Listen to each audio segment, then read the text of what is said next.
கர்த்தருடைய நாமம் மகிமைப்படுவதாக.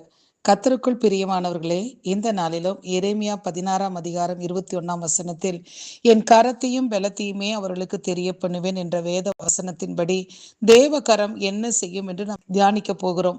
எரேமியா 16ஆம் அதிகாரத்தில், அவர் யெகோவா என்பதை யூதா மக்கள் அறியாமல் கர்த்தரை விட்டுவிட்டு விக்கிரகங்களை பின்பற்றினதனால் அவர்கள் பெரிய பிரச்சனைகளை சந்திக்க வேண்டியதாய் இருந்தது. அப்போதுதான் எரேமியாவிடம் கர்த்தர் இந்த வார்த்தையை சொல்லுகிறார், என் கரத்தையும் என் பலத்தையுமே அவர்களுக்கு தெரிய பண்ணுவேன் என்று.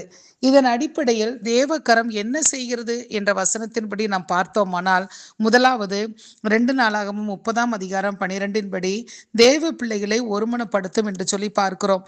கர்த்தருக்கு பஸ்காவை ஆசரிக்க எருசலேமில் இருக்கிற ஆலயத்துக்கு வர சொல்லி எசேக்கியா யூதா, இஸ்ரவேல், எப்ராயிம், மனாசே ஆகிய கோத்திரங்களுக்கு எசேக்கியா ஆட்களை அனுப்பினார்.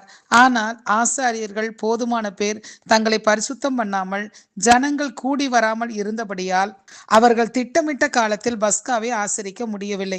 வெகு காலமாய் ஒருமனப்பட்டு கர்த்தருடைய ஆலயத்தில் பஸ்காவை ஆசரிக்க முடியாத போது கர்த்தருடைய கரம் 1 நாளாகமும் 30ஆம் அதிகாரம் 12ஆம் வசனத்தின்படி பஸ்காவை இவர்கள் அனைவரும் சேர்ந்து ஆசரிக்க ஒருமனப்படுத்தினது என்று சொல்லி பார்க்கிறோம்.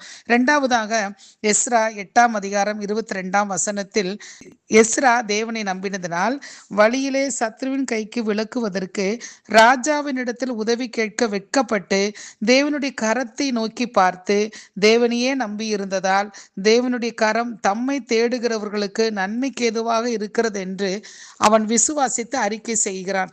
ஆம் பிரியமானவர்களே, இக்கட்டில் உதவி செய்யும் மனுஷனுடைய உதவி விருதா என்ற வார்த்தையின்படியேயும் நன்மையான எந்த ஏவும் பரத்திலிருந்து உண்டாகி வருகிறது என்ற யாக்கோபு நிருபத்தில் வாசிக்கிற வசனத்தின்படியும் நம்மீது தேவனுடைய கரம் இருந்தால் போதும், நன்மைக்கு ஏதுவான காரியம் நம் வாழ்விலும் நடக்கும்.